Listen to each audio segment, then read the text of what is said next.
What is going on, everybody?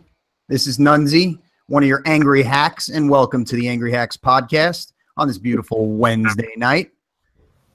Well, we got a good one today, everyone. But before that, I'm going to introduce my boys. Michael Hall, what's going on tonight? I'm not that angry tonight, Nuns. You can't be. You cannot be after that beautiful Yankees win last night. We will get to that. Yes. Ryan Stanley, how you feeling tonight? I'm good. Love playoff baseball. Love these wild card games. Lots of fun. Yeah, you got to love playoff baseball, even if, our team's been out of it for months. But we love baseball so much that it's really, really cool to see. I haven't watched baseball in quite some time, a couple weeks, and I was pretty much glued into that game. Even though it was a late game, I was glued into it for about 5-6 innings, and then I passed out. So first things first, what I want to do is I want to extend a happy birthday to one of our hacks. Michael Hall turns the big 3-3 on Friday. Happy birthday, Mike. Yes, 33 years old. Thank you very much. Happy birthday, Michael. Thank you. Well, I'm giving you that little shout out because we won't be on until next week. So I just wanted to make sure we get that out there. And, well, you know what? We're going to put you in the spotlight right now because we are going to talk Yankees baseball. It was the first playoff game this year, the wild card game in Yankee Stadium. So why don't you talk about it, Michael? Yeah, bright lights in the Bronx. That was fun. It didn't start off that fun. Sevy seemed a little too amped up for his first playoff start and could not settle down for anything. So we went right into Game 7 emergency mode. And luckily we have Chad Green, David Robertson, and Tommy Kahnle. And, I mean, think about this for a second. We won a playoff game where our starter got one out, our ace got one out, and the three pitchers who kind of came in to save the day weren't even on the roster on opening day. So, wow, weird kind of thing. But, I mean, Didi's 3-run homer in the first. I mean, obviously, just a massive hit after a great at-bat. Then you have Gardner getting brushed back and the next pitch lining one out of the park and he stares Irvin Santana. How about that down. bat drop? Oh, the flip. I mean, and you know what? After you get a little chin music before that and you hit one out on the next pitch, that's when you're allowed to do that. Then Judge's 2-run homer. I mean, that's when it started to feel a little comfy. Never felt over. But great job of the offense and the bullpen for 8 2/3 innings. I mean, now, all that being said, here come the big bad Cleveland Indians waiting after a tremendous regular season. And at least for Game 1, Severino's lack of, pitching a third of an inning really puts our bullpen in a bit of a tougher spot for Game 1. Chad Green's probably not going to be available. David Robertson, that was the most he's ever pitched in one outing. He's not going to be available. But you have a deep bullpen. You could tell Girardi wasn't going to touch Betances last night because he doesn't really trust him right now. But he may have to tomorrow and Friday, at least tomorrow for sure. Well, Game 1 is different than an elimination game. Exactly. So, I mean, listen, it's a 5-game series. Of course, the playoff game's important, but you're right. It's not do or die. So our bullpen tomorrow, it's going to be Warren. It's going to be Kahnle again, and Betances, Chapman. Pretty much are your 4 guys that you could see. Sonny Gray is getting the start. That was announced a little while ago. It's probably pretty much what everyone expected. Game 2, I want to ask you guys. Game 2 is a little interesting. I want CC Sabathia on the mound for Game 2 for a couple of reasons. A, he's got the biggest balls on earth. So Game 2 on the road in Cleveland. Think about that too. I mean, CC's old stomping grounds. I don't know. I think that'd be a good spot for him. So, listen, it's a tall task. the Indians are, the best team in the American League. So I feel like you got to get one in Cleveland to have a shot. Me and Angry Dave were talking about earlier. I think that's really, really important, and it is a big ask. But I love this team right now. I mean, I'll go up against anybody. You know what I mean? The Cleveland Indians do not scare me right now, and I know they're a very good team. And the Yankees, got to play very, very well to beat them, and that's fine. This is the playoffs, but I think the Yankees are ready and capable of playing very, very well. And what do you guys think? I think they are primed for a long run into the postseason. I really do. And I think it showed last night. I think getting past the one-game playoff, which has been a thorn in the Yankees' side in the past, I guess the one time, right, against Keuchel. Right. But this is a tough. That's it. Even though they were heavily favored in the matchup against the Twins with Urban Santana on the mound, you have to make it past that. And to get past that, I think the sky's the limit for this team. I really do. The Indians wouldn't scare me either. I'm not, I love the Yankee offense. I love their offense, and I love that bullpen. And I know, to get 26 of the 27 outs in an elimination game is unbelievable. The balls that you said CC has the biggest balls on the team. Well, right behind him is David Robertson and Chad Green. You ain't kidding. I mean, you ain't kidding, man. Unbelievable how good they were. Unreal. And the funny thing is Chad Green comes into a sticky spot, gets out of it. He then creates a sticky spot, and Robertson gets him out of it. Then Robertson kind of gets into some sort of trouble, and Canling gets him out of that. Right. Picking up your teammates. Everybody picking up the next guy, or the last guy, I should say. It's just everybody was clicking. Even Frazier, who went 0 for 4, hit 2 balls that he just missed for homers. Yeah. Let's talk about that Buxton catch. Holy shit. Yeah. That could go get him. Good grief. And I thought, off the bat, that ball was gone. That ball had some sound that when he hit that one, Frazier, and all of a sudden I see Buxton kind of measuring it up, and you start to think he's probably going to catch it because the kid catches everything, and he did. But you're right, Stan. I mean, the chemistry, they're doing, you get the silly interviews in the dugout, which crack me up with Torreyes and his homemade cameras. They're doing that in an elimination playoff game. I mean, you can't get any looser than that. Right. And listen, they were heavily favored, and it was a big deal to win that game, even though it's kind of agreed upon that the Yankees are ahead of schedule. This is supposed to be kind of a rebuilding year, and they find themselves in the playoffs. But still, last night was an important game. Because of the wild card drubbing we took a couple years ago. That game was over before it started. It had that feel. This was different. A team were favored last night. We're better than that team. It was an important game. But you blink and you're down 3-0. So a gut check kind of win. I mean, to erase the lead right away, get everyone settled down. And the bullpen, those two guys in particular, Green and Robertson, you just can't say enough about. I mean, Chad Green, just it's no big deal. He never looks stressed out. He's got the blankest expression on his face all the time. It never changes. He just blows people away in big spots. I mean, one more hit in that inning, it's 5-0, and we may be having a different conversation right now. So great job. This was the recipe, though. This was the recipe, for this year, like Andrew Miller with the Indians last year. Having these guys being able to pitch in big situations any part of the game. Green came in a huge part of the game and got them out of it. If he lets up more runs there, back from it. Yeah. And you know what? You know what, guys? Yeah. To be perfectly honest, and we all know this, but when it comes to the Major League Baseball playoffs, having a good bullpen is tremendous. Tremendous. It is. I mean, you think of a lot of those teams that had success in the playoffs in baseball. Most of them had tremendous bullpens. They really did. And not only do you guys have a tremendous bullpen, it's like almost everybody, like you said, it's not just one or two guys. It's most of those guys.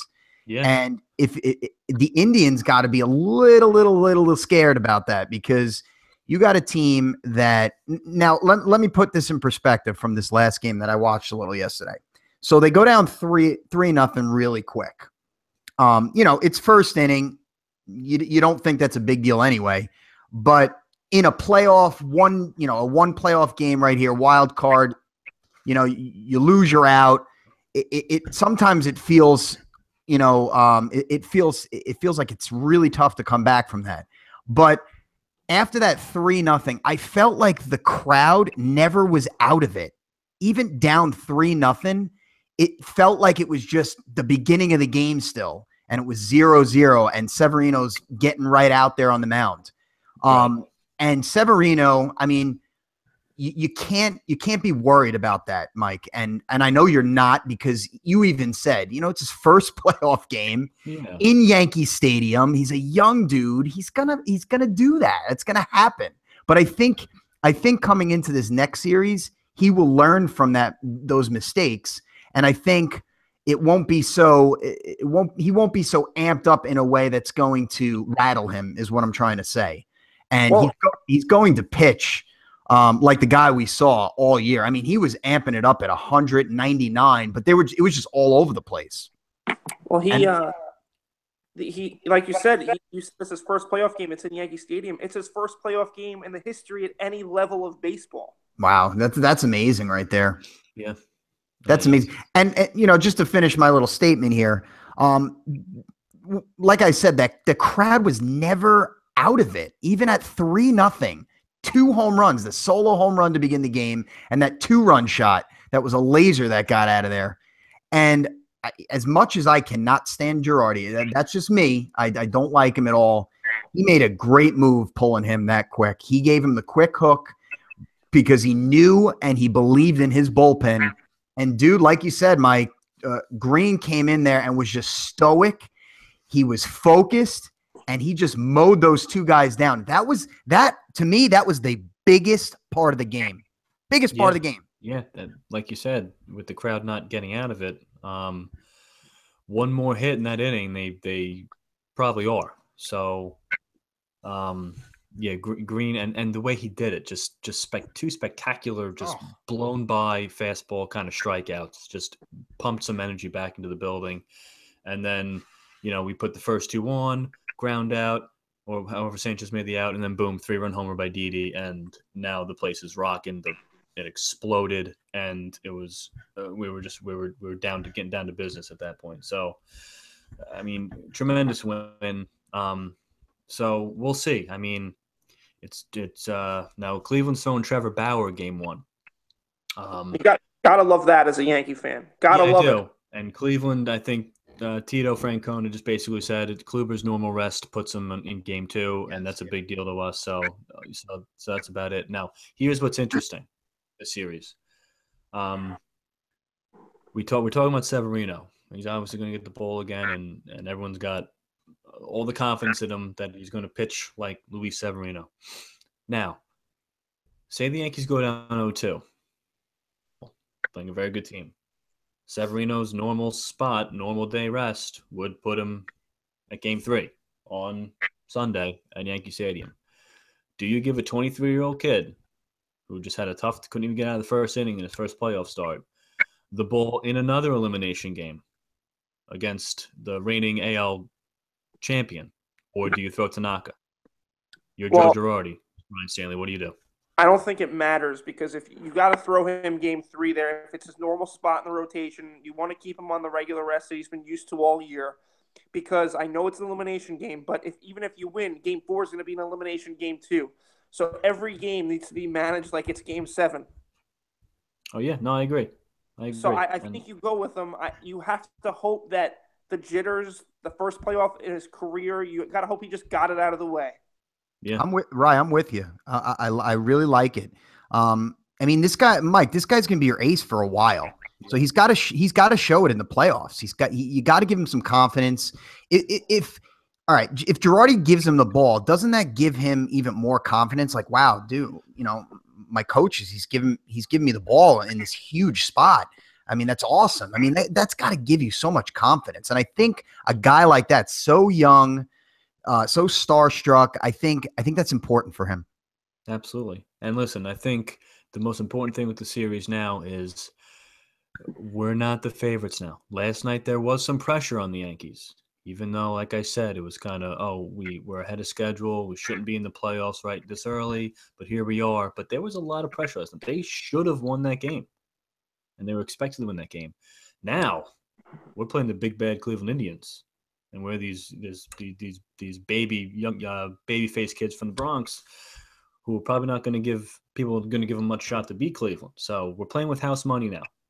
Now this is where it gets fun. Now we're a dangerous team, I think, because man, like I mentioned before, this team cannot be looser. They're having a lot of fun, and now it's house money. So game on. You know what I mean? Well, yeah, I look at it like this: if I'm a Met fan and I'm in the playoffs and it's game one of the division series or whatever, and I have on my roster or I have the choice of starting Sonny Gray or Trevor Bauer, I'm probably going Sonny Gray. I think the Yankees have the upper hand in this game one. I know Bauer had a very good year, but he's also another young guy. I know he had some playoff experience last year. I just don't trust Trevor Bauer. I don't necessarily trust Gray either, but I think I'd prefer Gray in the start. I think the Yankees have the upper hand in game one. Yeah.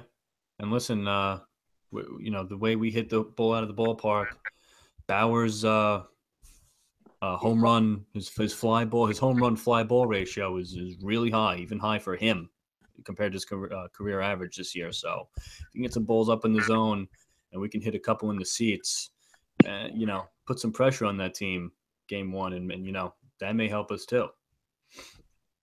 And if you guys, and like you said, if you can steal game one from them, knowing that you're going to have to rest some key guys, especially at the bullpen, wow. I mean, that's going to put the pressure all on the Cleveland Indians. Yeah. I'm excited. I'm excited. I love the playoff baseball. I love that you got something to root for. I know we don't necessarily, but I expect it to be a good series. But I think the Yankees could win this one, and I actually think they will in 4 or 5. I don't see any type of sweep, but I think the Yankees will win this series. I really do. I love it. Hey, listen, you want to talk about a live underdog, man? It's you guys have been watching baseball a long time and sports in general. And listen, not to say the Cleveland Indians aren't a scorching hot team, but it's when you're playing your best baseball at the right time, all bets are off, man. And right now, the Yankees are playing their best baseball of the season. Well, yeah, I mean, Judge's best month of the year. Someone said it last night was this month. Yeah, September. Was September. It wasn't the beginning of the year. He got after that huge slump, he got better. Yeah. So kudos to him too. But one thing I gotta say about Didi Gregorius, and I know we mentioned this on our first pod ever. I think we talked about how great of a job that Cashman has done over the years. Right. The fact Didi reminds me of Tino Martinez replacing Don Mattingly. It was such a hard thing for you thought it would be such a hard thing for the Yankees to replace Don Mattingly. And it was like, oh, I feel bad for the guy that's coming after him because no one's going to be as good as Donnie Baseball. And Tino wasn't, but he was great. And you didn't really – the transition, it almost wasn't there. Like, it just went right to Tino, and it was great, right? And this is same thing. You lose maybe the best shortstop ever, maybe the best Yankee ever, at least in recent history. And that you replace him with a guy, Didi Gregorius, who came in, oh, I'm Sir Didi. And people are like, oh, my God, who is this guy? The guy has been phenomenal. Yeah. I mentioned this once on one of our podcasts, I think. Everyone misses Derek Jeter, but do you really miss Derek Jeter? You know what I mean? Yeah, Didi has earned it. He's earned the sir. Like, of course, like Derek Jeter's a legend, but holy shit. I mean, this kid is unbelievable. He's unbelievable. Very good. I love it. I like his personality. I think he's a good dude. He's a guy that like even as a Met fan, he's one of the Yankees you want to root for. Yeah. Yeah, that's a really good point. He's really done everything and more that you wanted to replace a guy like Derek Jeter. No, and more. Way more. And way more. And yeah, and but Rye, if it was reversed and the Mets got him, he'd be like a 230 hitter. And Hey, 100%. guys, really quick. it's Can we talk about Ray Ramirez? woo! Yes. You guys get any champagne in the house? Want to pop the cork?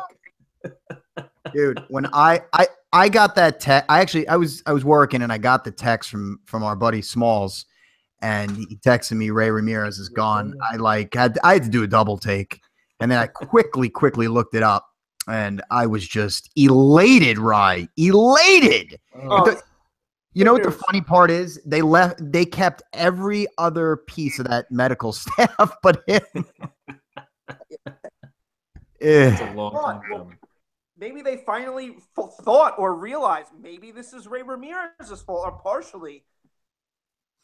You gotta try something else. That's exactly what I was gonna say, Mike. You have to try something else. He's been with the team. I checked it up. I thought it felt like 20 years, but he's been with the team since 2005, which is still 12 years too long. So, this is just it was a great day yesterday for the New York Mets. A new day, a new fresh start. A new fresh start. Yeah. But we don't have to really talk about the Mets. But you know what? I know you're excited, Mike, for tomorrow. It's going to be an exciting day for you, and hopefully for you and for all those Yankee fans, you come back next week on the pod, and you're talking. You're leading that series. Yeah.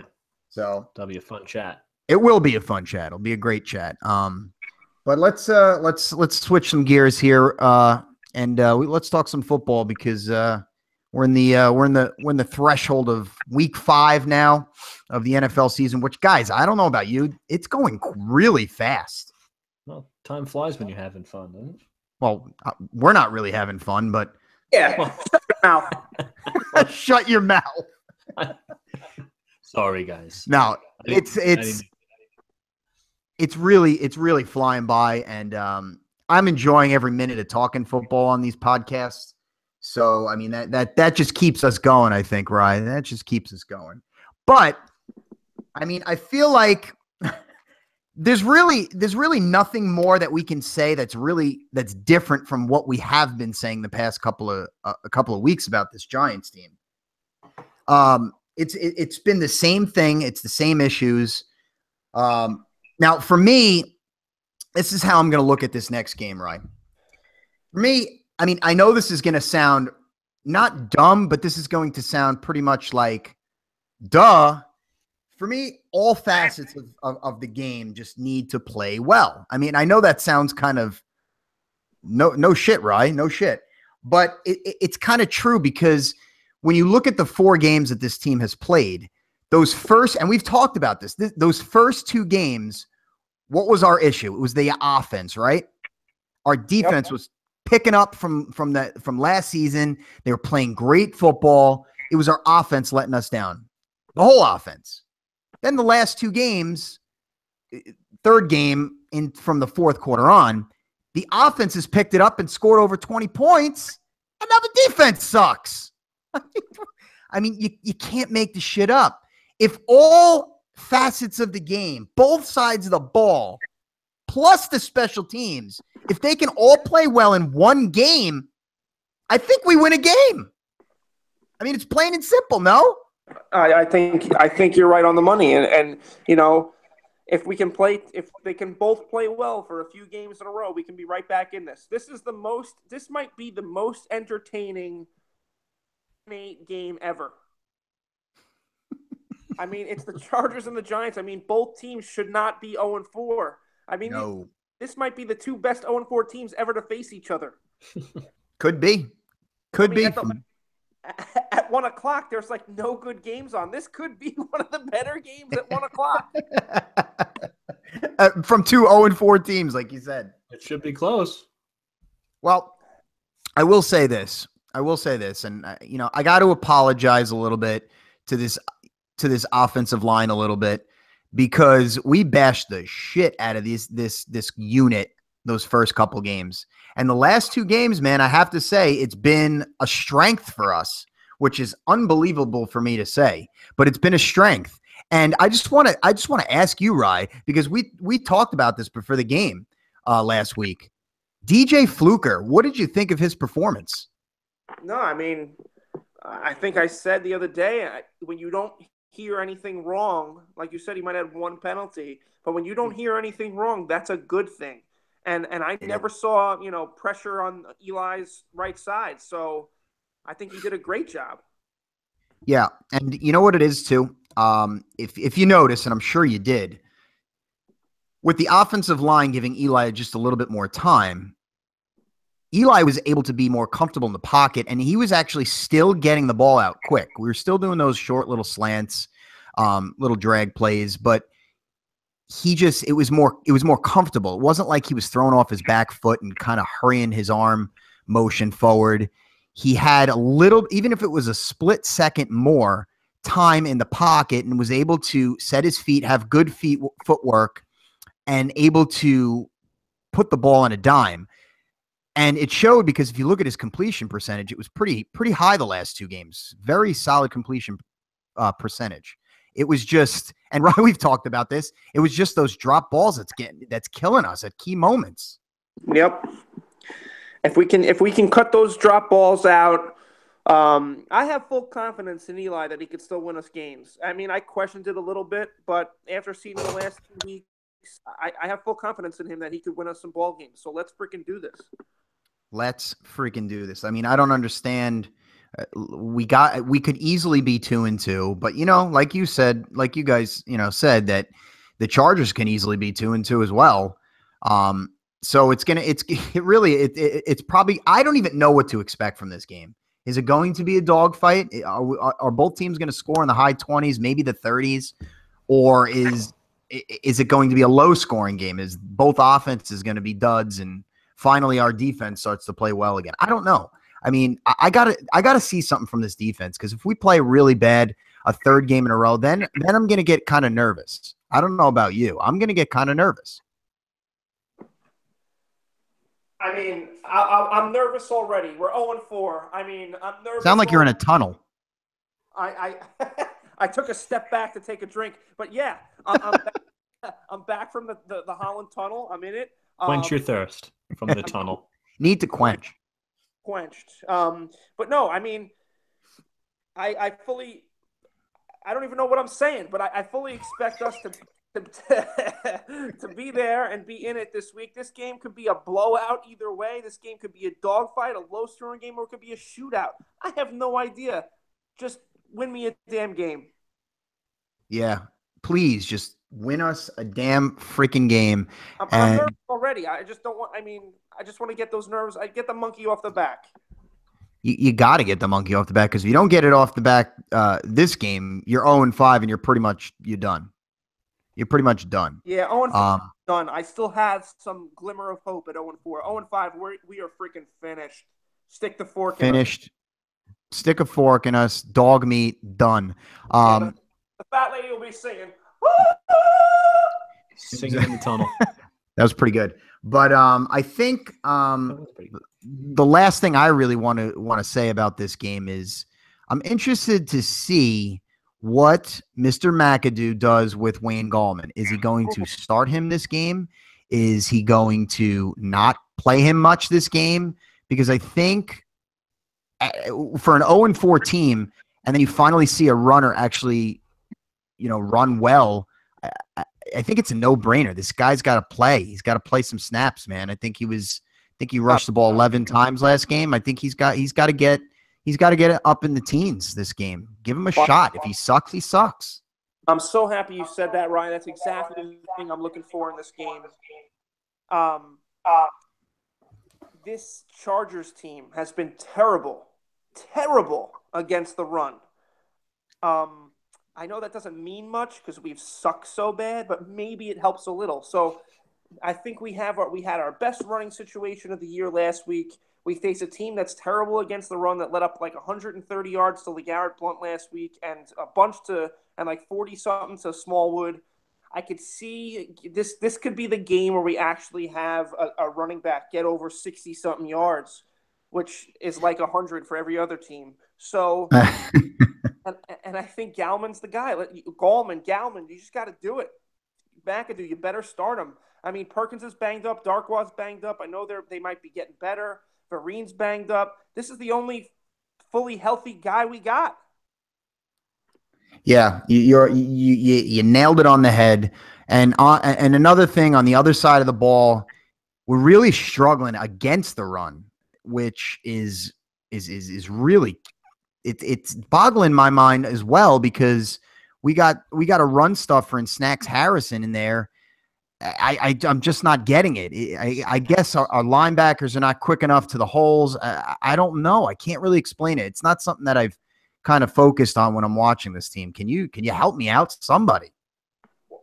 Well, tackling fuel. You need more tackling fuel. Yeah, that's a big thing too. Well, this is the thing. We get to these runners every time. These runners are able to push the pile.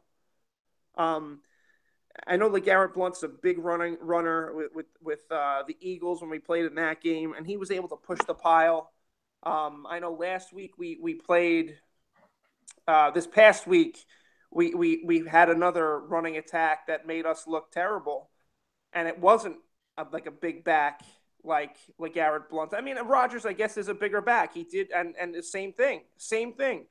Jaquiz Rodgers, first hit, he was able to move the pile or to get past the first line of contact. And that was what happened with Ezekiel Elliott in week 1. And I'm drawing a blank on what we did week 2 against the run. But those 3 games, those guys, every time we touched them, they got a couple extra yards after first contact. And that's what's that was Abdullah and the Lions. And he ran pretty well too.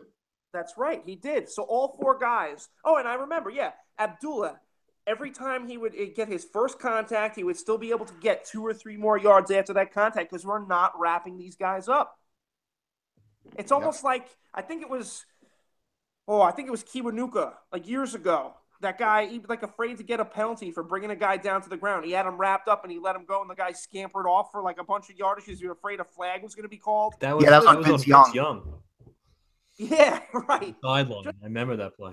Well, you know what? These I feel like they're like timid back there. They're almost like afraid of this. But after seeing a guy like Trevathan only get suspended 2 games, I mean, clearly the NFL doesn't matter if you bring a guy down, huh? So wrap these guys up, bring them to the ground. Nothing dirty. Just do your job out there. And that was something that we didn't have trouble with last year. I've talked to Dave about that.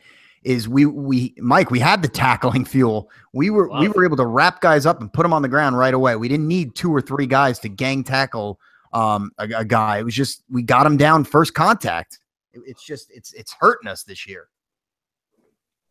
It's really hurting us this year. But you know what, Rye? I mean, like you said, there's nothing really else to say. It's just win. Just win. Just Al win. Davis. Win, baby. Just win, baby. Play the game on both sides of the ball, please, at a high level. And please, do something, man. Stop shanking the damn ball. Use your whole foot, Wing. Use your entire foot. Not your pinky toe. Use your whole foot. Yeah, because he's killing us and we're losing bad field position. But you know what? Just win. Just win. But you know what? And also, Mike, your Green Bay Packers, I need you guys to win too. Can you do that for me? I think we will. I like the way we match up with Dallas right now. Love going to that building. Super Bowl. Playoff game last year. So definitely some cozy confines for 12 and the crew. We're getting healthy. I know every single Packer preview and breakdown, I'm talking about a laundry list of injuries, but hallelujah, we might be getting some guys back. Here's a list of guys who practiced in some capacity today. Brian Bulaga, David Bakhtiari, our starting tackles, got onto the practice field. Devon House got back onto the practice field. Nick Perry on the practice field. Ahmad Brooks on the practice field. Ty Montgomery on the practice field. Ty Montgomery might play. He practiced today? In a limited fashion. Yeah. Listen, for him, it's about pain management. As long as with ribs, as long as there's no threat of internal injury, some of these fucking football players are tough as hell. And this is Ty's hometown. He wants to play. To be honest, gun to my head, I don't think he plays. Just because the Packers tend to be cautious with these kind of things in the past. They'll probably want to see a lot from him in practice this week with contact and how he's managing the pain, but I wouldn't put it past him.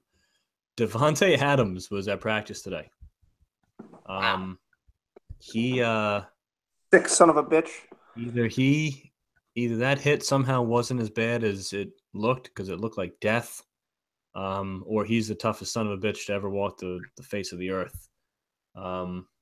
So now listen, he's in the concussion protocol, and that you have to pass, you have to hit you have to check off all the boxes. So it's pretty cut and dry, but there is a chance that Davante Adams is on the field Sunday, which is incredible. Now, sticking with Adams, Stan, you quickly mentioned Trevathan there. You referenced him. His suspension got reduced to 1 game. Bullshit. That's now awful. I have a question. I know we kind of talked about this in the past, like maybe not us, but I've talked about this. What should a guy's suspension, like should Trevathan be out as long as, like, say Adams is really hurt? Should he be out as long as the player you injured is out? You know, I've kind of heard that get thrown around as kind of like an idea, and it makes a little sense. You know, if you hurt a guy for 10 weeks, you should be out for 10 weeks if it was an egregious, suspendable kind of hit. And that's the problem. There's going to be a lot of gray area with that. So that can't be done. But here's my question. Davante Adams responds really, really well, pretty much immediately, right? He went to the hospital. He didn't want to stay the night. The nurses and doctors pretty much had to force him to stay the night. He felt that good, according to him. And all of a sudden, Trevathan's suspension is reduced. First of all, pretty light suspension, and then reduced by half.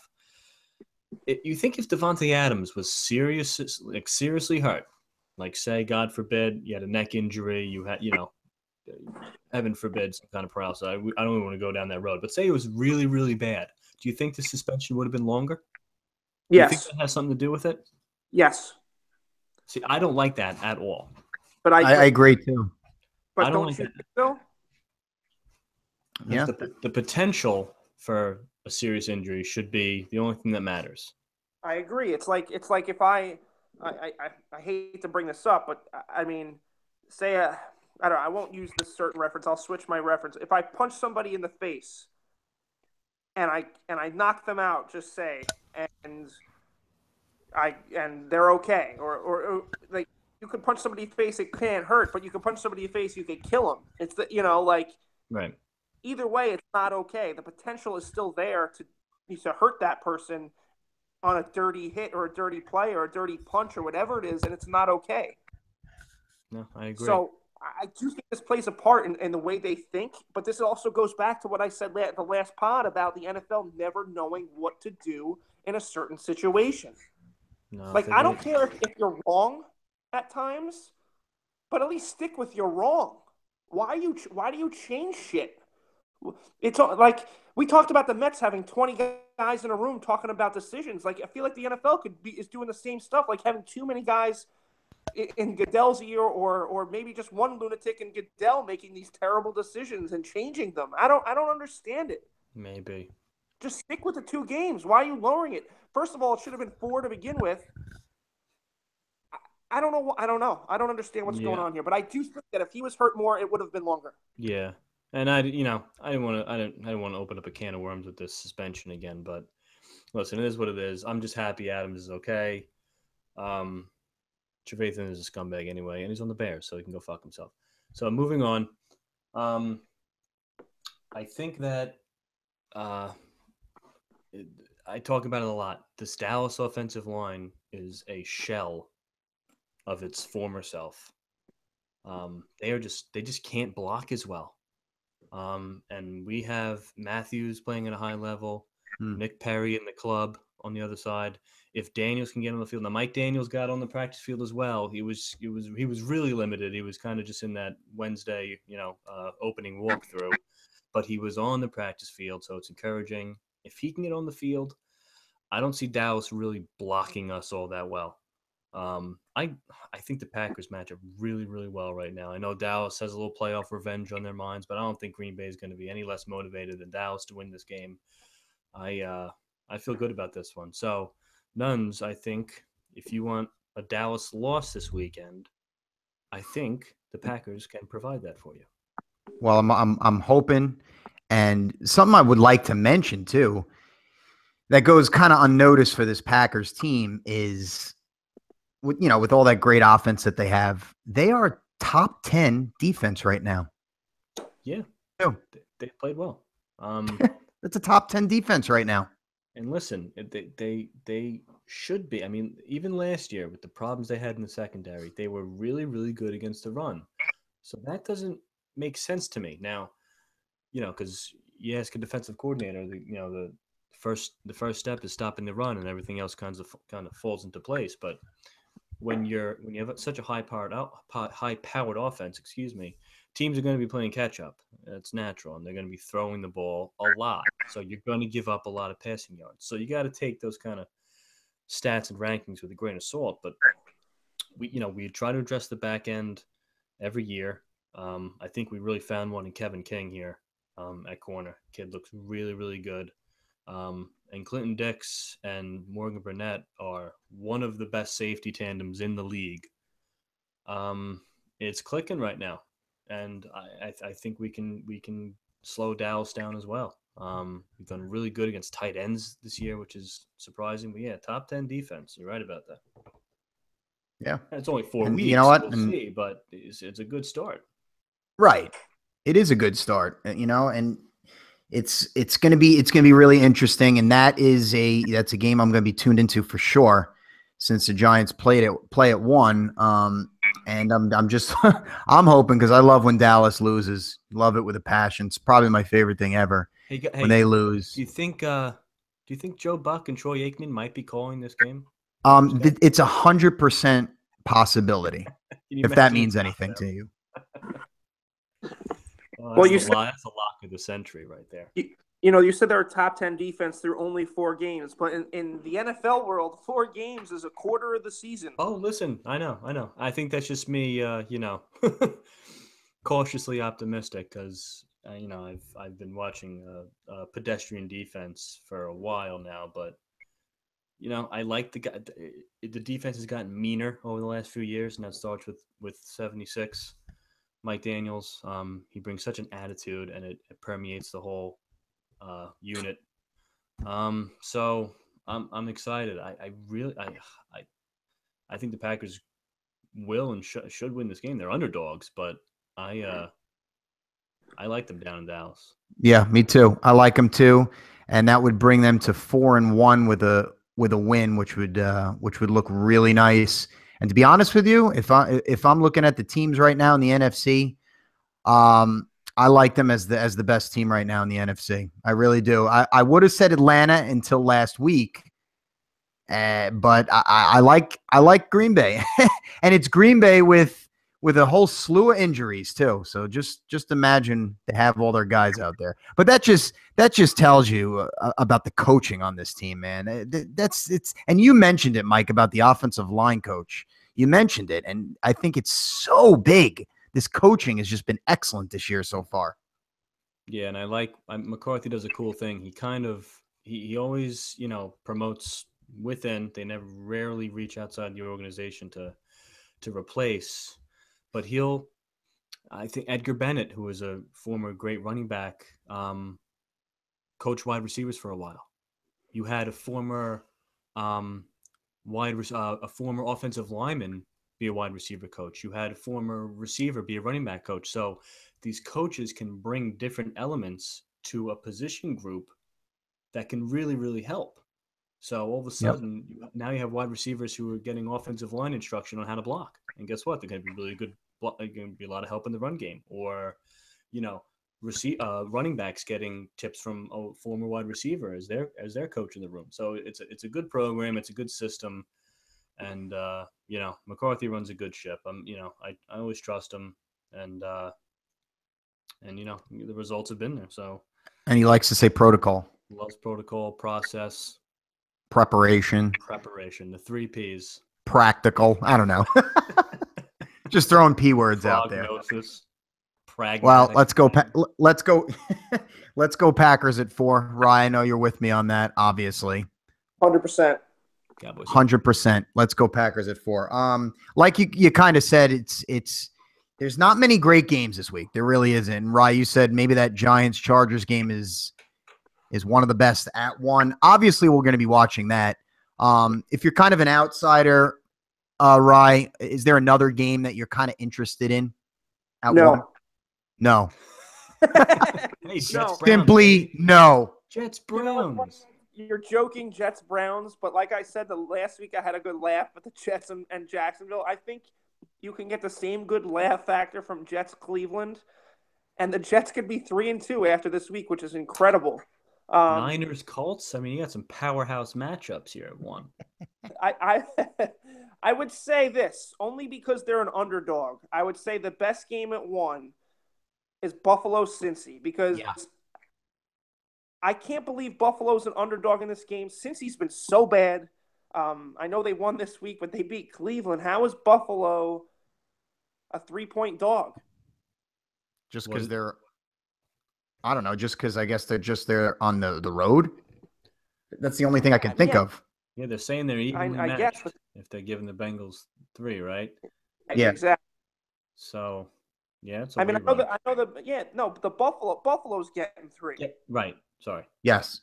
Right. Yes. So right. It's just a weird thing, and the games suck. I think the most entertaining game, if I was a viewer and I threw out my fanhood away, I would think the most entertaining game would probably be the Chargers Giants, or you know what, Detroit Carolina. Yeah, Lions Maybe. Panthers could be pretty good.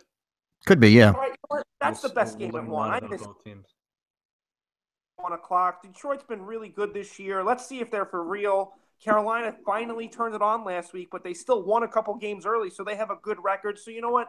That is the best game. I missed it. But that probably is the best game at 1. Yeah, that's true. It's going to be interesting. I know, Mike, I'm sure you're going to be flipping back to that game a little bit just to check it out because, the Lions have the same record as you guys, right? They're 3-1 as well. Yes. Yeah. So that's going to be an important game. You know what? Obviously watching the Giants, but now I know Arizona sucks. They really do. They're not that good, but I still think their defense has a little bit left. I think their defense is not that bad. Their offense is putrid. They lost David Johnson. So without him and an aging Carson Palmer and an aging Larry Fitzgerald, I just don't like that offense. But I'm telling you, I think they still keep this one close in Philly because Philly, they're 3-1, but they haven't wowed you with anything, have they? They've been winning these close games. They've been winning close games with bad coaching, and bad coaching eventually will get you a loss. Great point, dude. Great point. So on the commercials, I think I'm going to be going over to that game to see what they got. I wouldn't be surprised if Arizona upset them. I really wouldn't be surprised. And actually, obviously, Ryan, I hope that happens. But, we'll see. I mean, it's not that interesting of a game, but for a guy that's, for a team that's in the NFC East too, I always want to pay attention to those games, Yep. Well, I was going to say that obviously the Green Bay Dallas game, that's going to be a lock to watch at 4:25. But I'm also going to check out that Seattle LA Rams game. I don't know about you guys. What do you think? Your Rams. Yeah, Let's Rams see. favored in Vegas. I love it. Let's see. I mean, you want to talk about a test. I mean, they're home, which is good. You question the home field advantage right now, but at least they're not in Seattle. And I mean, Nunzi, I know they're your pick, right, to win the West. Yep, at 8-8, I had them.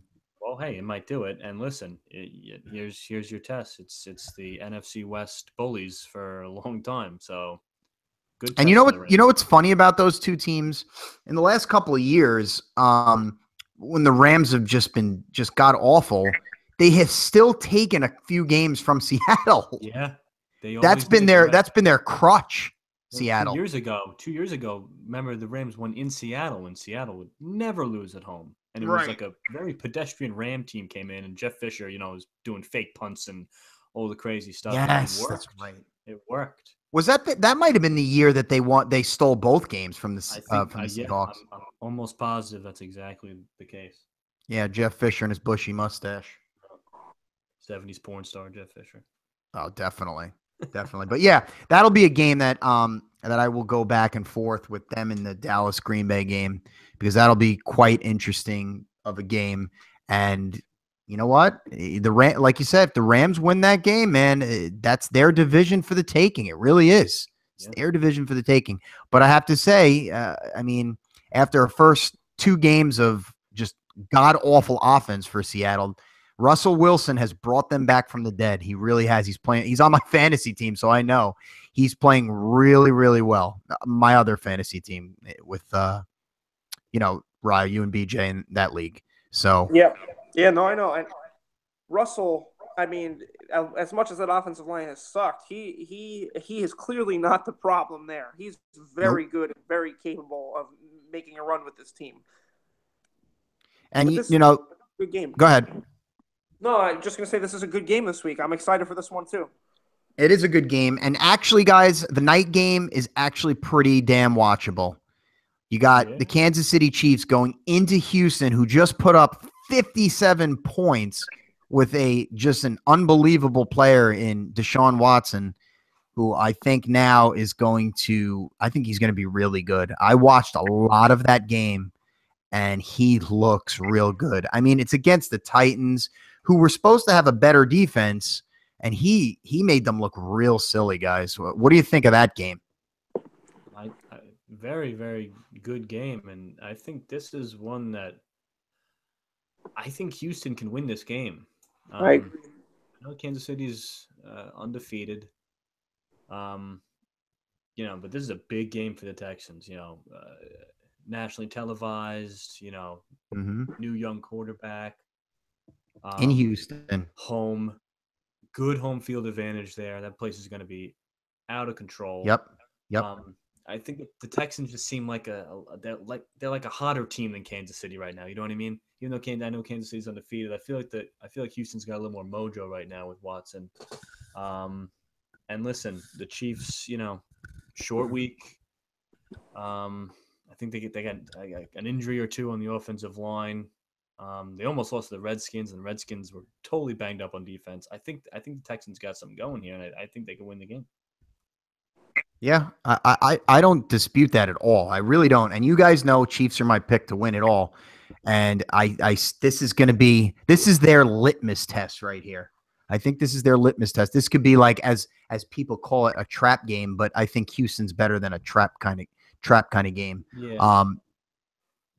And being at home, I think, like you said, Mike, is just a huge advantage for Houston, because you know how much of an advantage Kansas City playing in Kansas City is as well.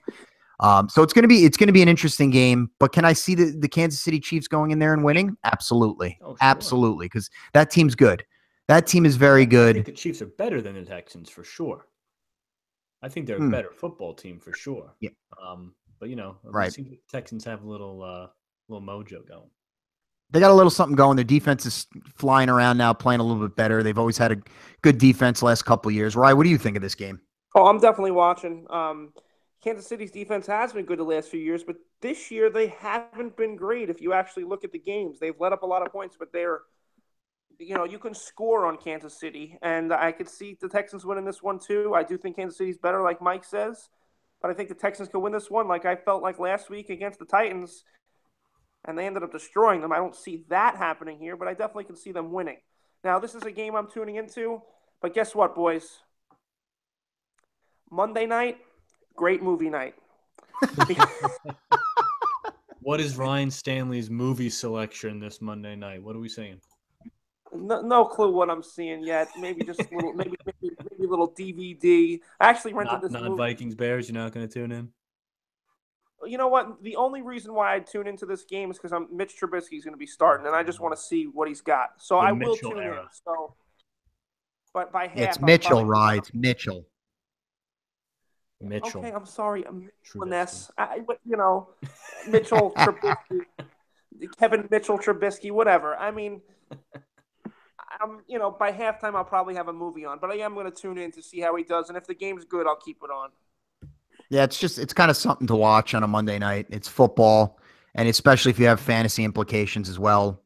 It's something to watch. But yeah, I'm with you. I don't like it. I don't like the game. And to be honest with you, I think the Bears can win that game. I really do. At home, I don't know. They might be able to win that game. I don't see the longevity in having Case Keenum behind center. I really don't. He's got to peter out. And losing Dalvin Cook is just freaking huge. Well, I think this played into the part of why Chicago's going with Trubisky. I think they see themselves as being able to win this game, especially if Bradford's out, and especially now with Dalvin Cook out. I think that this is part of, maybe the stars aligning for Trubisky's first start. The Bears booed when they drafted him. This game means a lot. So they definitely wanted to make his first game at home, I think, because even though they booed him, the crowd's going to be into it now because they saw what Mike Lennon was. So they're going to be into any type of change. So I think this all played a part in them going with Trubisky this week because they can win this game, Rye. Like, you're right. Yeah. It's for me, like you said, well, not for me. I'm not going to be it's not going to be a movie night for me, but maybe it will be a movie night. Who knows? But it's going to be more about the fantasy implications if I'm doing a prime time FanDuel or a Monday, Thursday. You know what I'm saying? Yep. Exactly. Well, let's move over to that FanDuel. Some of our FanDuel picks, some of our value picks. Well, let me give you a recap of what we did last week, listeners, and just so yeah. Please give us that recap. Just so you know, Nunzi gave us a middle of the road guy that he thought would be great last week because he kills the Tennessee Titans, and boy was he correct. DeAndre Hopkins at 7,300 was a big play for Nunzi. And then before he got hurt, Chris Carson at 6,600 was playing well. Michael Hall, you shit the bed last week with your FanDuel picks. Sorry. Made up for it in your picks. So we're either way, whether it's FanDuel or the lines, we're making our listeners some money. You just got to pick the right one because you listen to Hall with your picks. You don't listen to me or Nunzi with our picks, and you listen to our FanDuel stuff. So last week, I gave you Wendell Smallwood. He had a great one. For the price of 5,300, he ended up having like 16 fantasy points. I gave you Keenan Allen. He had well over 100 yards. For the Chargers, I gave you Devin Funchess at 5,400, and he had 2 touchdowns and 70 yards or something. That was fun. Funchess. That was Funyuns.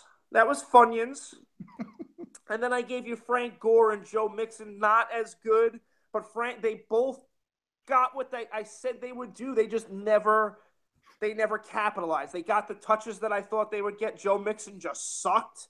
That team was up big, and I expected Joe Mixon to have a better game, and that's why I went with Joe Mixon, and he got stuffed to the line so many times. I think he averaged like 1.9 yards a carry. And Frank Gore ended up having like 9 points. He played okay. He got a lot of touches, just never broke the big one or never got the score. Basically because that team sucks, and Frank Gore is probably 55 years old.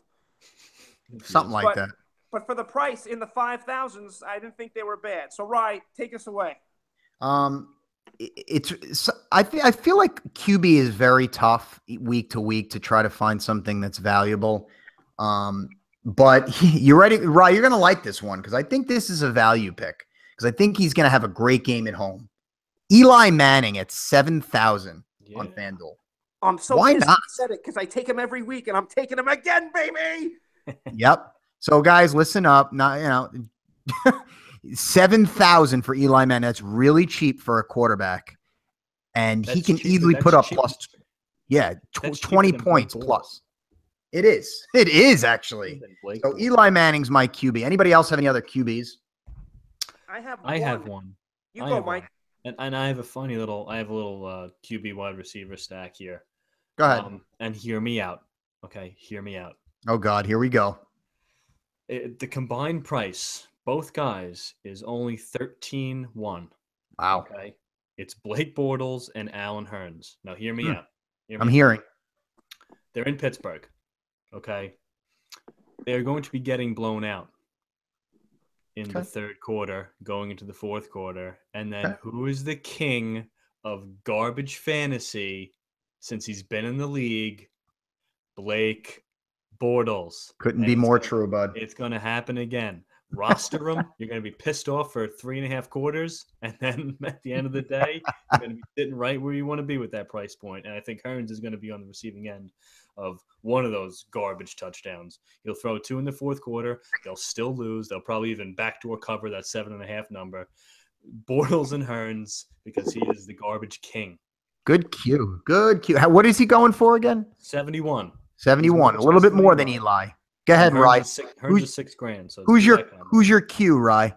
Well, for the last 3 weeks, it would have been Eli because he's so undervalued in FanDuel every week. Last week, he put up 27. I think the week before, he put up 24, right up there with the top performance of each week, and they still have him at 7,000. So I would have went with Eli. I just don't want to tell people about my boy, even though I like when I'm low percentages. I have Eli every week, low percentages, and I love it. I don't want to say anything about it. So and it's so low. I think there's only like 3 starters under 7,000. That's it. Right. And one of them I have here, and I don't know if it'll be good, but just for the price, if you're looking for a low price, Josh McCown, 6,800 for the New York Jets. Oh baby. Wow. I don't recommend any type of stack because who knows who the hell he's throwing to. All right. A dumpster. But at 6,800. Just take a look at him. Take a look. Because I don't expect many people to own him. And if you're getting a guy like McCown in there, it could be under 5% owned in a big tournament in FanDuel.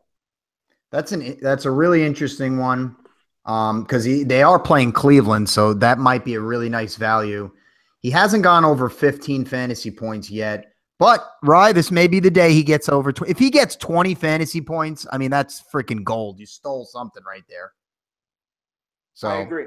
All right, so I'm gonna move on to some running backs. I'm gonna name some 3. We'll do them together. Here's my first one, and we're gonna stay with that same game, Rye. It's Duke Johnson at 6,000. The Duke. Now here's my case. As a running back, the last 2 games he has 17 targets total.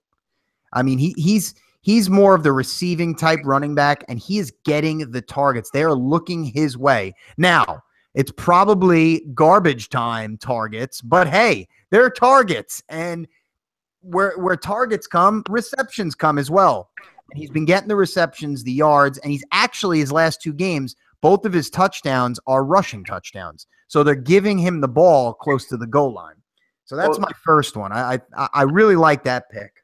I like it, Rod. Joey F had him last week. Got him 20 fantasy points in FanDuel last week. Absolutely. Joey F's Now here's my second one, and I'm gonna put an asterisk on this guy, Mike. If Montgomery does not play, okay, yes. I like Aaron Jones at 5,900. I do. He ran really well last week. He scored a touchdown, correct? If I'm not mistaken. He did. Yep. Scored a touchdown. So maybe he gets those opportunities if Montgomery doesn't play, and even if Montgomery plays, maybe he doesn't play as much because they want to limit his touches anyway.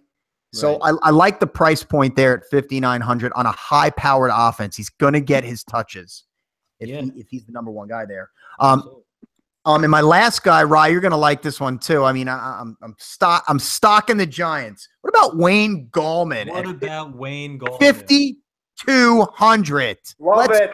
Let's go, baby. Wayne Gallman, or as Stanley likes to put it, Gallman. So those are my 3 guys. Rye, hit us with some running backs. Well, running backs is I thought was tough for me this week. I thought about Wayne Gallman. Gallbladder. The guys I ended up settling on are this. Marshawn Lynch has been awful. Mm-hmm. Awful. Yeah. But they're playing against Baltimore, who has been a little susceptible to the run this year, which is not necessarily like them, but they have been great against the run. And my only reason for Marshawn Lynch here, and I don't love it, he's 6,100, and Oakland doesn't have Carr anymore. What are they going to do here? I think Lynch gets the ball more than he has in any game this year. I think he gets more touches than he has all year, and that's why I say Lynch. Marshawn Lynch. I like it. I like that pick, bud. And the other one at 5,400 is Andre Ellington against the Eagles. 15 targets last week. 15. Wow. Mercy. That's a lot of targets. If he gets half those targets and he gets some touches, rushes, which he should get a little more this week because he's been their best back, since David Johnson went out. I like him against the Eagles. And he's been lining up as a receiver here. He can get thrown downfield too. Coming into this year, he was listed as a wide receiver, even though he was a running back the last few years. Right. So, and the Eagles' secondary is not so good, and I feel like they're going to be more matched up on Larry Fitz. So it could open up some lanes for Andre Ellington out there. So I like Ellington's my other guy at 5,400. I like it. I got 2 running backs you want to take a look at. A little higher in the price point, but not much. 6,600. I like Bilal Powell. I really like him if Forte's out again, but I would keep an eye on that. If Forte's back, you may want to second guess that one. But when Powell's the only back really with any kind of offensive chops, man, you want to talk about nowhere else to go. I mean, Powell's the guy. I mean, the offense kind of runs through that guy, as it should. He's a pretty good football player. Last week, of course, he had the monster game, ripped off, 160-plus rushing yards against Cleveland, who's not good. I like Bilal Powell. And at 6,500 is Lamar Miller. We talked about the Kansas City defense. Not really what you think of a Kansas City defense. I don't know if it's missing Eric Berry or whatever, but, I mean, they're 27th overall defense, Kansas City. I mean, near the bottom of the league. 20th against the rush. Lamar Miller's getting hot. And with Deshaun Watson, with a competent quarterback, with that kind of run-pass threat, it helps everybody. And it helped Lamar Miller last week. So I like Miller again here against Kansas City at 6,500. It's cute. It's a cute pick. Cute. Just watch out for McGuire for the Jets. Jerry Maguire. Jerry Maguire. But just watch Powell out. Better. Yeah, no, I like Powell more too, but just watch out, folks. Watch out. All right. Well, let's move to the wide receivers. Rye, you can go first this time. What do you got at the wide receiving core? I have one guy. Well, cool. I guess 2, or maybe 2. But I kind of don't want to say the second one. No. 6,700. Both guys 6,700. I have, but it's not very expensive. It's Pierre Garçon versus Indy. Indy, back in Indy. I expect Pierre Garçon to have a big game there. And the other one is Larry Fitzgerald. If you look, he's gone back, good week, bad week, good week, bad week. This past week was one of those bad weeks, even though he got that late touchdown. He put up double figure, like 10 or 11 fantasy points, but he was having a terrible game. And if you look at it, every time Larry Fitzgerald has low targets, Carson Palmer just throws to him more than 10 targets every time, and that's happened this year again. So I expect this week for him to get over 10 targets. At 6,700, I like Larry Fitz against the bad secondary with the Eagles. I like it. I got one guy, and sorry I don't have a good value pick for you. This is a guy you need to save some money to get. He's the second most expensive receiver this week. It's my boy, 87, Jordy Nelson. Listen, I think you just have to roster him this week. I mean, an absolute touchdown machine. I mean, he's got 5 touchdowns in 3 games. I mean, listen to this stat. I got a quick stat for you. Since 2014, all right, Odell Beckham Jr. leads the NFL in touchdown receptions with 37. Antonio Brown is second with 36. And Jordy Nelson is third with 32. The funny thing about that, Jordy Nelson missed a whole year. He's a touchdown machine. Get Jordy Nelson on your team and win some money. Incredible. Nice. I like that, Mike. Well, I'm going to piggyback off of that. And especially, I'm going to stay in the same game, same team, especially if Devontae Adams doesn't play. I like Randall Cobb at 66. And he's been good. Another guy that Aaron Rodgers just seems to find in the right spots. My only concern is his targets have been going down after week 1 where he had 13. Last game was only 4. But he does score. He scores, and Rodgers finds him at opportune times. He could just score at any moment. That's a big offense. I like his price point at 66. I'm going Randall Cobb. I like my next two picks. I got two more wide receivers for you. The next one, I just played, came back from injury, played his first game. That's Will Fuller. Yeah. He had 2 touchdowns, and he's at 5,700. Now, Mike, you just talked about the KC defense being the bottom of the barrel, which is very not KC-like. So I heard a story that, Will Fuller worked a lot in the offseason and when he was coming back from injury with Deshaun Watson, a lot with him. And Deshaun likes him, and it looked like he loved him last game. 2 touchdowns. I like Will Fuller at 5,700. And ready for my last one? This one's an interesting one. I believe it's an interesting I'm ready.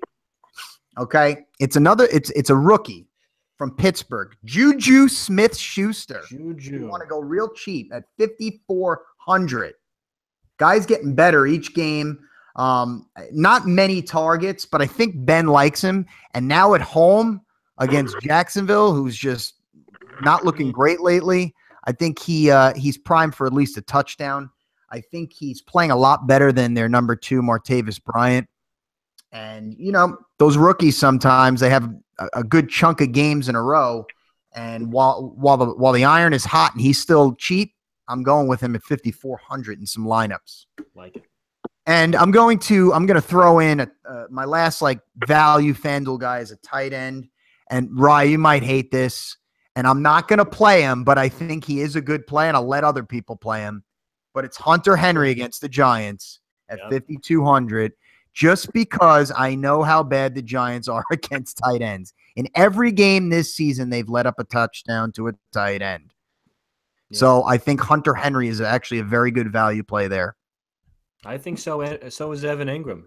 Either tight end from that game. I think they're $100 apart on FanDuel. I think Ingram's 5,300. Chargers they're in the same boat. They don't cover tight ends well either. So pick either one for value at a tight end there. Sorry, Ryan. Don't hate me. I know. I don't hate you. I understand it. I'm not picking them. Believe me, I'm not. Oh, I ain't picking that fucker either right now. I am. Sorry, guys. Well, you guys got anybody else? Defenses, kicker? No, you're not picking a kicker. Robbie Gould. Robbie Gould. He's cheap and he's indoors. Lock it up. Roberto Aguayo. No. Oh, he's out of the league, right? No.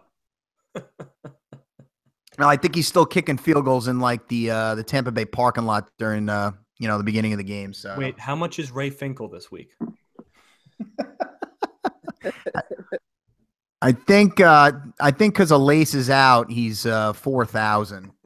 He's the lowest on the totem pole. As long as Marino's not holding for him, lace is out. All right, so we got our FanDuel picks out of the way. We got one thing left on the table, boys. Dun dun dun dun dun dun dun dun. Our Week 5 NFL picks. Dun dun dun dun dun dun. Lock up the key and throw it away. That's good. I like that. That's cool. We'll work on it. Who's first? I'll start since I've been so bad. I'm bringing up the rear in this at 3 and 6. Is that what we're doing? We'll go with the lowest first up until the best? Yeah, we'll go. Well, me and you were both 3 and 6, but you had a better week this past week at 2 and 1. I went 1 and 2, so it's on me. All right, lead us. And I just got Dave's picks, by the way, so we can go over his picks. Oh, throw Dave's in there first, then. Throw Dave's out there. You want Dave's first? Dave's first. Screw it. No, he might steal my thunder. I'm going. All right. Thursday night football. Woo! Yeah. I'm taking the Thursday game. I don't love the pick. I really don't. But I had the Patriots minus 5.5. The only reason why I'm picking this game is they're coming off a loss. And they play better coming off a loss. And I don't like the team. I don't. But I got to go with the Patriots here, minus 5.5. Get it. All right. I mean, I think just from a gambling point of view, you take it. I don't like the team. I don't think they're as good as they've been. Their defense sucks, but I'm going Patriots minus 5.5. And then I go to 1 o'clock on Sunday, and we talked about this game for 0 seconds. I'm going to take the Pittsburgh Steelers at home -8.5. They've been bad lately. They've been very bad lately, but they're home again, and I expect them to play much better in this game. I'm coming home. If I'm beaten by a last-second Blake Bortles to Allen Hurns touchdown, I'm going to be fucking pissed, Michael Hall. But it could happen. I know. And then I'll jump to the 4 o'clock games, and I'm going with your boys, the Green Bay Packers, +2 against the Cowboys. Good picks, Rye. Good picks. I'll throw Dave's picks in right now. Dave's got Indy at -1.5. And that shootout of the game, you know that's going to be a shootout, guys, you know? Yep. Against San Fran. He's got Jets in a pick 'em. Jets. He's got the New York Jets, and I got off that train 2 weeks ago when they screwed me. But Dave's got the Jets in the pick 'em. And he's going with our boys again, the New York Football Giants at -3.5. Blue. So he's got Indy -1.5, Jets in a pick 'em, and the Giants at -3.5. Like it. So you're up. So I'm up, and I'm going to start at the 1 o'clock games, and I'm taking Buffalo at +3. Rye, you kind of mentioned that game, and I just Cincinnati blows. They blow. Give me a break. This is just at a principal game, +3. Exactly, out of principle. I love Buffalo's defense right now. They just took down the high-flying Atlanta Falcons at home. Buffalo on the road just absolutely made them look silly. And I think they do that again, and they put Dalton on the floor a few times. They're going to win that game. Definitely by more than 3 points. I think they win it by like 10. I think they got this, guys. So I like Buffalo +3. Rye, you took one of mine, but I'm sticking with it because it's great. It's that Green Bay Dallas game. I got Green Bay +2. I mean, come on. Let's go. Let's go, Packers. Screw the Dallas Cowboys. Don't need to say even more. I just think Green Bay, even with all those injuries, they're going to play well. Mike, you touched on everything you needed to touch on. Green Bay +2. And this was my trickiest pick of them all.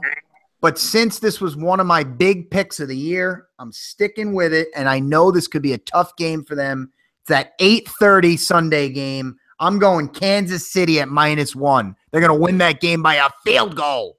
Putting his money where his mouth is. I like it. Boom, Michael Hall, you're up. Okay. Now I'm going to go to that Giant Charger game to lead off. I'm going to take the Chargers here at +3.5. I'm going to tell you why. Because the game's going to be a field goal game. Guaranteed.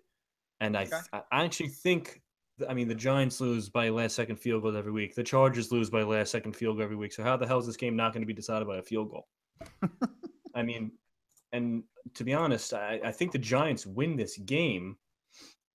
But, when the Chargers are underdogs of 3.5 or more, there's something like 2-10 or 2-11 straight up, but like 9-4, if I'm not mistaken, against that spread. They cover these tiny little point spreads. They do it all the time, and they'll lose the game by 1 or 2 because the Giants will finally get off the schneid and win a game by a field goal. But the Chargers will cover that number. Chargers +3.5.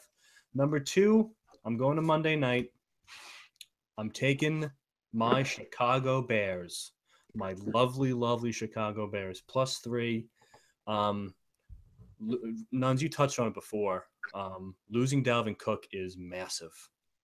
It is massive. Latavius Murray is just not good enough to be an NFL running back. I think you guys really hit on the head. All my points about this game. The new quarterback's gonna provide some juice.